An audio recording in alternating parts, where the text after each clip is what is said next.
welcome back to yet another installment of...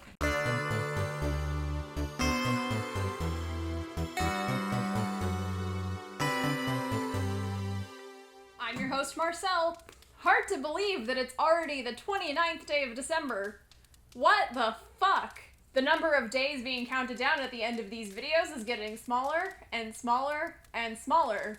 Just like my mental health. And it seems like Moftis has started their own Advent calendar, specifically because they hate me. Anyway, on the 29th day of John Locke, Grace gave to us a send-off from the Powerpuff Girls. Now here's Grace. Hey everybody, it's Grace Ebooks, here with the other Powerpuffs, Jules and Mia. Hello. I guess I should go ahead. Jules, say hello. Hey everybody. Mia, say hello. Hi everyone. Okay, first of all, can you guys believe that there's going to be new Sherlock content airing in 3 days, at this point? Honestly... It's not real. It can't be real. Honestly, offensive? Not real. They would dare to release new content. Did we ask for this? What did we do to bring this upon ourselves? Okay, so, this is my Grace Ebooks TJLC Advent video. And I thought for my video, I would just get myself and the other two TJLC Powerpuff Girls together and send out one last message to the fandom before we embark on the incredible journey that is sure to be season or series 4. And just, reflect a little bit about how it all started and sort of, how we experienced the beginning of everything that has now turned into this incredible community, and just kind of talk about how it all began. Obviously, this TJLC is something that has at this point grown far beyond us, and without a doubt, particularly as everyone has to, gotta shout out Natty, a lot of subtext in television, for her incredible foundational meta, which undoubtedly is the complete and total backbone of TJLC. Mm-hmm. We're just the annoying loud girls who are the mascots. So we're just gonna grab this opportunity to send you guys our love. Okay, so the first thing I wanted to talk about is just sort of what our relationship was with BBC Sherlock the show prior to Series 3, when we started watching it, and kind of what our experience or what our relationship was to the Sherlock fandom online. So, Mia, let's start with you. Well, I loved the show when I watched it. And when did you start watching it? I started watching it between seasons 2 and 3. Mm-hmm. And it was during set lock. Oh yeah, and that was quite a set lock. Oh my god, yeah. Yeah. With all the wedding stuff? Yeah, all the wedding stuff right after. Oh my god. And so what was your first what was your first impression of the show? Well, I was really drawn to John and Sherlock's relationship, from the first episode. That was what gripped me. Yeah. At that point, what were your thoughts about the possibility of their relationship being textually romantic ever? I really didn't think so, but it was extremely upsetting. I remember being really upset thinking about particularly A Scandal in Belgravia and the scene between John and Irene, which just makes no sense at all. Right. So just that sort of cognitive dissonance of I feel like there's no way this could happen, but also, like, I feel like there's no way this is not what is being shown to me on the screen. Yeah, it's like, right. That scene just doesn't make any sense at all to me. And there's, like, loads of stuff that's like that, but that just, like, really bothered me. Yeah, absolutely. I think we can all identify with that. Yeah, like, the scandal pissed me off more than anything. Right. You know, this happened. Right. It was a lot of people's most hated episode, but I think now with sort of the very different reading, it's a lot of people's, one of their most favorite episodes.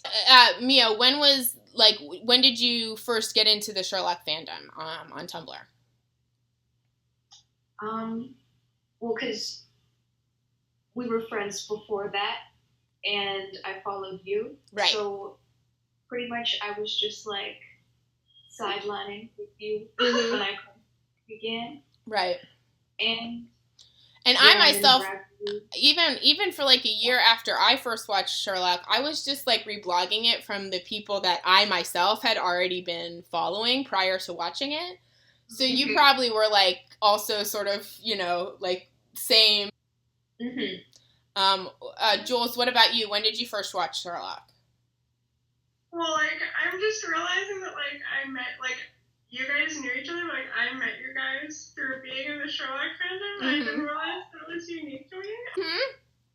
It's awesome. Yeah, yeah, like, really shortly before Series 2, like, almost on the cusp of Series 2 airing, I had, like, been literally, like, looking for something that, like, involved John and Sherlock's gay love. Because I had read the story that, like, been on Tumblr as, like, a hipster blogger for a few years. And I'd seen people always posting about Sherlock being all over their dash, but I never had to, like, over my dash. And I love going into things with no knowledge. And I also didn't watch TV then, but I was like, oh, it's short. Like, good. I identify with that. The fact that Sherlock was like short 3 episodes. was additionally appealing to me, which, like, makes me want to die. Right. Like, So what was your take? What was your first impression of the show? Like, when I started watching it, I remember, like, being really into it from, like, the first shot, and I remember, like, Sherlock did his first seduction, and I was like, he's not gonna explain it, and I was, like, following along with, like, he's not gonna explain it for so long, and then, like, when he did it in the cabin, I was like, this is the best show I've ever seen! I freaked out. I watched the whole thing, and then, like, right after I'd marathoned it, like, A Scandal in Bulgaria came out, and I, like, didn't fully realize that it was simultaneous when I was watching it, but I got into, like, at that moment, and it was just, like, flooded with all this, like, posting about the new comic. The angst. What were your John Locke feelings at that point? Oh my god. I was just, like, obsessed with them, and just sad. I know, like grief. It was grief, right? Yeah. To, like, know and express, but it's like that was so deep and clear in there. How did you, like, get into the fandom? Yeah, well, I first got involved in fandom by writing fanfic, really. I was kind of, like, reblogging stuff, but I was doing writing. I remember I'd written, like, Harry Potter fanfiction when I was young, and I was like, don't write fanfic, it'll distract you from original projects. What kind of Harry Potter fanfiction did you write? Oh my god, like, the shit straight fanfic. What ships? What ships? I was like, love Ron and Hermione, and that's so pure. Okay, yeah.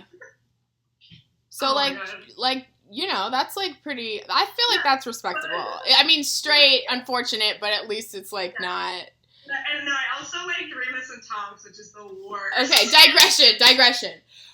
So you wrote Harry Potter fanfiction, and then you wrote Sherlock fanfiction. Yeah, so then I wrote Sherlock, and I was like, I'm only going to write one. And that did not stay true. Right. I just got more involved. I met a lot of different people through writing. Right. That would have been, we actually watched Sherlock around the same time. It's just, I think you, like, entered more into the fandom earlier than I did.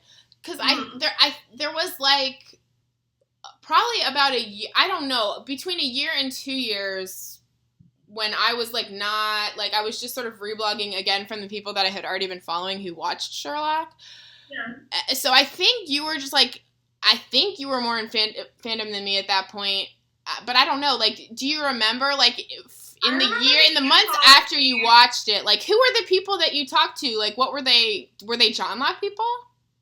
Yeah, absolutely. There were a lot of, like, different John Locke fan artists at the time. I can't believe how many people have changed, actually, from when I was first here. I actually don't even know. A lot of them have left. And I mean, some of them, like, lost interest, I guess. Right. Like, the knowledge of TJLC, if it hasn't brought them back, like, although some of them might not even know. Like, it's been so long. And, like, they try and say... They're gonna know in a few days anyway, so... It's all gonna come out in the wash. You can have different levels of, like, decoder ring, and if you don't have all the levels of decoder ring, like, it's still gonna piss you off, because, like, imagine watching His Last Vow, or God forbid, imagine watching The Abominable Bride, and you don't understand it. You're obviously like... Yeah, what is this? Yeah, that's why it's almost, like, was surprising to me, even though it's great, like, with us in our reading of the show. Yeah. In our reading. His Last Vow was great, but it was, like, kind of a little bit surprising considering, like, from the reviews that it got 7 Emmys. Like, I mean, it got really good reviews and everything, but it's just, like, I don't get how they think of it. All I can really say is that, again, it's all about to come out in the wash, and everyone will come to understand that the reason that they like it is because it and they are gay. Mm-hmm. Yes. Sherlock will turn you gay. Right, exactly. Okay, so let me share my Sherlock introduction story. So I think I watched it around the same time as you did, Jules. Actually, like, I watched it, like, right after Series 2 aired, because I'm an idiot, and, like, a number of people that I followed at the time watched Sherlock, but obviously it had been years since Sherlock had aired, so, like, you know, they were just, like, waiting around, as we do. And so, you know, all of a sudden, bam, there's all this season or Series 2 stuff on my dash. You know, by the end, it's all Reichenbach stuff. And obviously, as I said in the TJLC video, I'm like, okay, obviously, I'm never watching that. Like, that it seems like hell on earth and emotional torture. And I was definitely watching it within a week. So I watched all of that. Obviously, I was like, fuck. And at that point, I think my feelings about John Locke were really exactly what we were saying before, Mia. Just like a beautiful, deep, emotionally compelling relationship story is not queer baiting. Mm-hmm. Yeah, and we had already embraced, like, the world of John Locke through fan fiction and everything, so we had that understanding of them in our heads, and I remember we kept having to say, like, we need to separate that from the actual show, which has no John Locke in it. Yeah, but if it was good fan fiction, it was based off stuff that absolutely was actually in the show. Yeah. So. Yeah. And like we thought that we were, like, being nuts. Well, for me, it was just like, you know, really pretty intense cognitive dissonance, feeling like I literally know, like, I'm able to perceive what is happening on the show, and it is not what I am able to sort of accept is happening outside of the narrative, you know, and what that means for what is actually possible on the show. Yeah, it was like a feeling of both, like, sadness and, like, being infuriated, but also, like, having this, like, epiphany level, like, this is the most extreme, perfect love story, and all, it's, like, the Princess Bride, like, love, like. In fact, sort of, like, building off of this to go into sort of how I eventually did enter, like, sort of more into the actual Sherlock fandom rather than just sort of, like, walking around the edges reblogging stuff, was that I saw that post that, Jules, you wrote about sort of, like, exactly that tension, exactly that feeling of frustration, right? Like, pretty much you described really exactly what we're talking about. And that was, I think, how after that I reached out to Jules, and we eventually became mutuals on Tumblr, and kind of the rest was history. So that was sort of really, I think, in fact, Jules, you sort of brought me into the fandom in a way. Yeah, the wonderful Gretchen David Burke was, like, told me the other day that it was, like, the first time, that when she read it, I had no idea that this was a feeling people had, that, it, like, changed her whole mindset about herself, and that it, like, was a kind of injustice. Mm-hmm. Absolutely. Which was exciting and cool. So, like, it was exciting to, absolutely. Take us in and kind of position in fandom where... So that post of yours was really sort of an obvious entry point for me, because it was kind of like, okay, here is a place in the fandom where people are talking about the fact that that is what we're seeing. You know what I mean? Yeah. Okay. What else did I want to talk about? What was it like to watch Series 3? Yeah. Mia? Oh, man. Oh, okay, well, that night, it was crazy. I was, like, running a little late. I didn't get to watch it live. Is this the night, is this the sign of 3? Yeah, the sign of 3. Okay. I remember reading one review about it that was about Sherlock, and, or, like, not about Sherlock, but it mentioned that, like, why are they still doing these jokes? These gay jokes. About, like, yeah, John and Sherlock being gay. Like, how, isn't it just, like, mean at this point? Right. Like, that's pretty much what the review said. Right. And, yeah, so I kind of remember feeling that way. Mm-hmm. And then, the sign of 3, watching that, it was just like the mood completely shifted. Right. For John Locke supporters. That was crazy stuff. Yeah. Legendary. It was like... It was. It was like... every second of that episode had to be, like, rewatched and, like, annotated.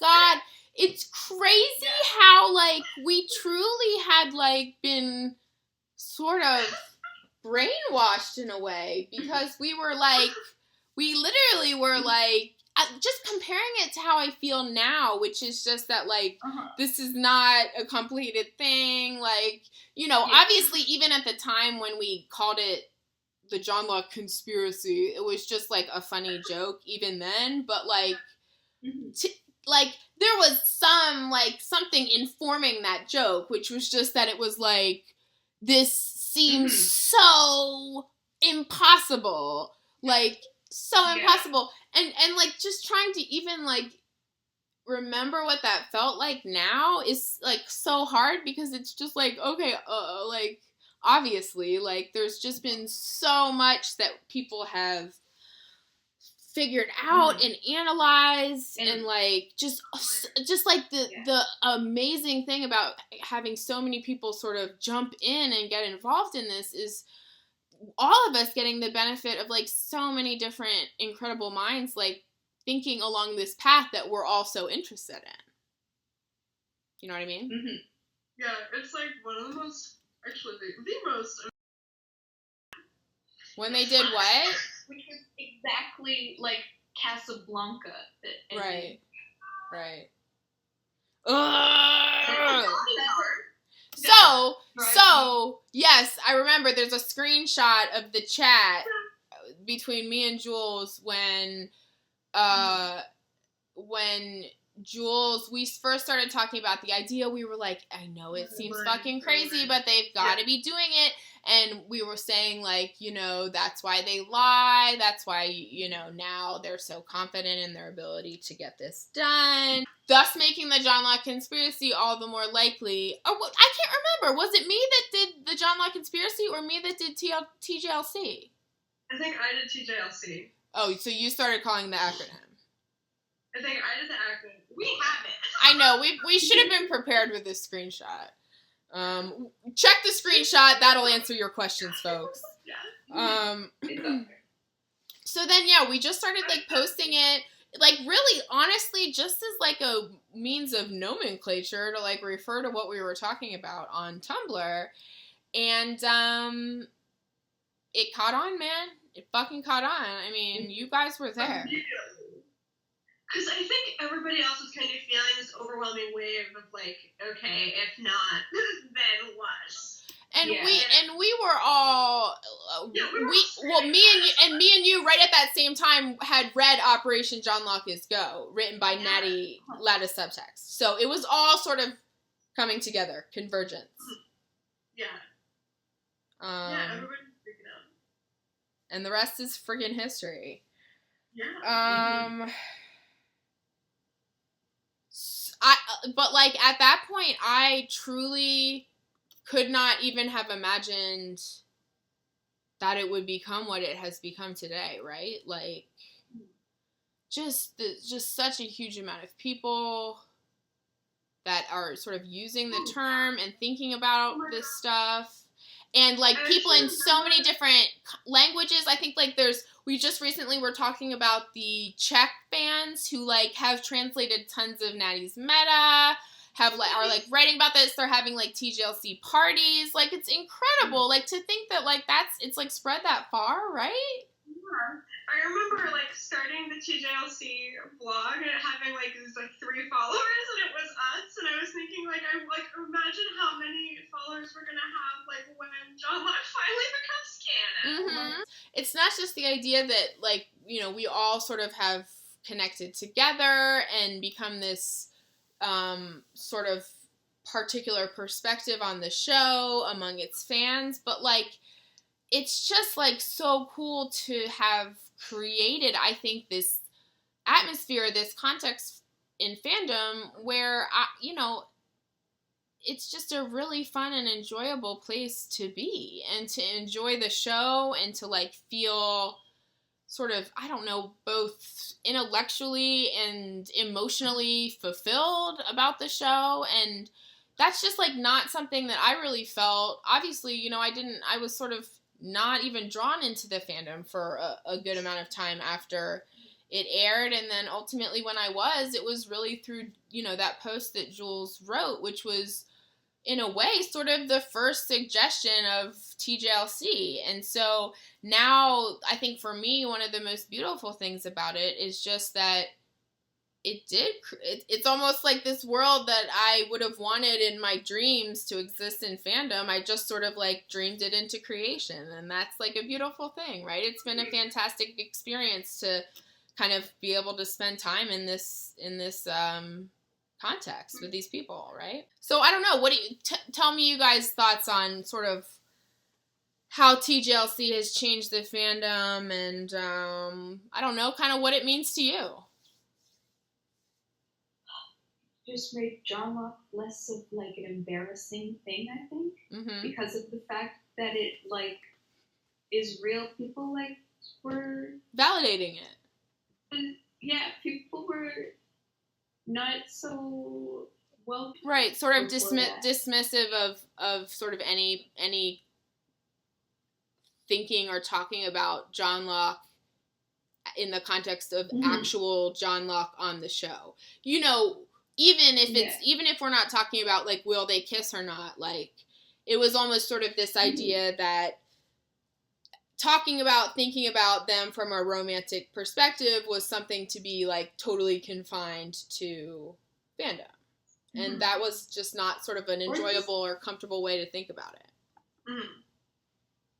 Yeah, and just the term, we've heard so much queer baiting. We were like,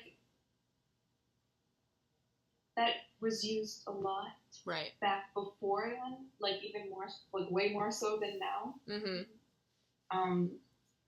Kind of as an argument as to why we shouldn't watch the show or something, or shouldn't like it, or shouldn't be so into John Locke because like they were preying on us or whatever. Right. And that's obviously a very uncomfortable thing to kind of have to contend with when you're wanting to enjoy and appreciate something that you love. Yeah, and so it's nice to. The shift was that we no longer felt like we were being baited. We felt like we were involved in the actual story. Yeah, part of it. Because they have sort of made those gestures to us and sort of brought us in. It felt like we were being brought into the story, I think, in a number of ways. So Jules, what do you think about what TJLC has meant to the fandom and to yourself? Yeah, but like a little more broadly, I mean, I said earlier that like I didn't even watch television before I watched Sherlock, and now I'm like extremely interested in television. Absolutely. Yeah, and I think like just and even like before TJLC, it was like such an immersive and like deep story that like when it became like something that I could relate to so fully that like I was like looking at it romance and like I was like relating so. You know, it was something that meant a lot to you because it was something that you really connected with on TV for one of the first times, perhaps. Yeah. It just like I doubt that I would have been able to sort of like feel this level of like real love and appreciation for this like, you know, piece of art, this incredible creation, this like incredibly intricate, complex, beautiful, gorgeous piece of art. I think truly I would not have had the psychological paradigm through which to deeply and truly appreciate it without TJLC. So for me, it was like a decoder ring for truly loving and appreciating the show. Yeah. Okay, so the last thing I wanted to talk about was just wanted to sort of give us all an opportunity to give a shout out, say whatever we want to say to, you know, Mark, Steven, Benedict, Martin, whole cast and crew, first of all, and then second of all to our TJLC compatriots out there in the fandom. So, Mia, let's start with you. Okay, well, first of all, I've made so many friends in this fandom, and I met my wife through Sherlock and through like our OTP, shared interest OTP. in drama. Yeah, and so this has been an actually life-changing experience for me, and I know for so many other people.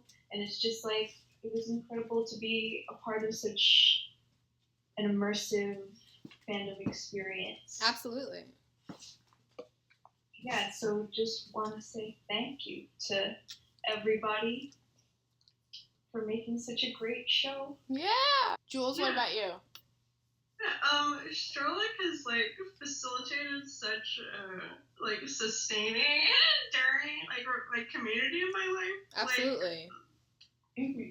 And it's been like so positive and wonderful for me to know all of you. And it's been really special to even just like see and be a part of it. And I mean, I'm sure like we're gonna all continue to be connected like well after the show is over, and like the series 5 is gonna happen. Like, hell yeah! Whoop, whoop. See you in 3 years, bitches. Yeah, 3 to 5. It's just been like so special, and like I'm so honored to have been like, you know, a part of it, and to have seen it, and to like witness history, making history. Yeah. And like, and how fun is it? Like how special and included I felt like since even before the Abominable Bride, but like since acting, but like and like Arwell is like such a special. Arwell. As we know, our only mistake has been breaking that glass. Well, I just want to say pretty much exactly the same thing. I love all of you. Thank you so much. This has been such an incredible experience.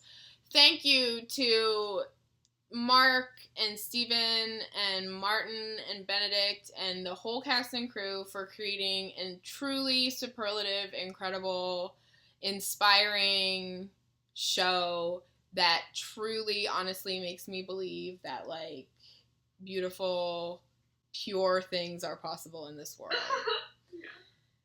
And that is not an easy thing for me, specifically and personally, to believe. So thank you for that.